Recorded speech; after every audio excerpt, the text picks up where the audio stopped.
En cet automne 2021, il est encore temps d'agir pour alléger votre impôt de 2022 en réalisant certaines dépenses défiscalisantes.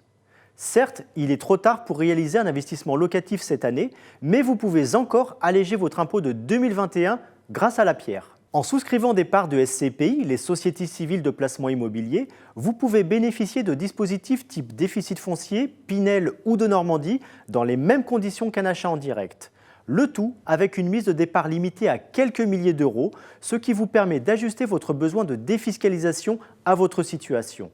Bien sûr, comme pour tout placement, vous devez rester très sélectif dans le choix de votre SCPI fiscal.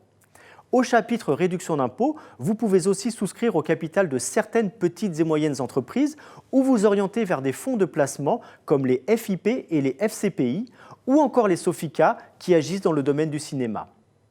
Attention cependant à ne pas dépasser le plafond global de défiscalisation.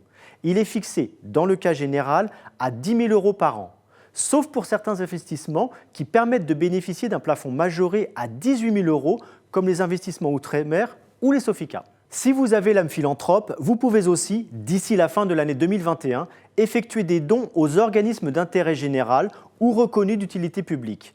Ils ouvrent droit à une réduction d'impôt de 66 % de leur montant, plafonné à 20 % du revenu imposable de votre foyer.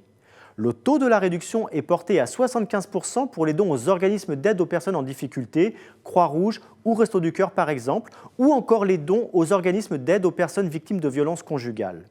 Et comme l'année dernière, le plafond des dons est porté à 1 000 € en 2022 pour l'imposition des revenus de 2021, soit une économie d'impôt maximale de 750 € pour les dons aux organismes d'aide aux personnes en difficulté.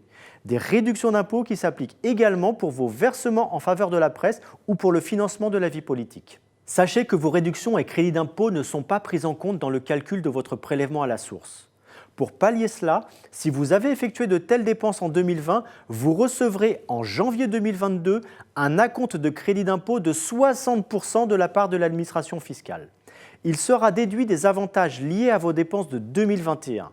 Le cas échéant, le solde vous sera versé durant l'été 2022 ou le trop perçu s'ajoutera au solde de votre impôt dû sur vos revenus de 2021, payable en fin d'année 2022.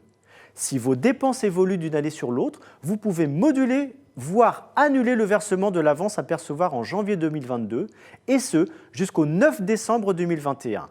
Pour cela, rendez-vous sur impôts.gouv.fr dans votre espace particulier. Dans l'onglet « Gérer mon prélèvement à la source », cliquez sur la page « Gérer votre avance de réduction et de crédit d'impôt ».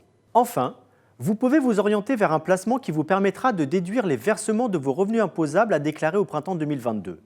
C'est le cas notamment de vos versements volontaires sur votre PER, votre plan d'épargne retraite, qui peuvent s'imputer sur votre revenu global dans la limite de 32 909 € pour vos revenus de 2021.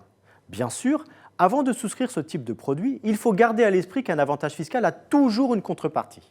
La plupart du temps, votre épargne est immobilisée de longues années, voire jusqu'à l'âge de votre retraite pour les PER. De plus, tous comportent une dose de risque.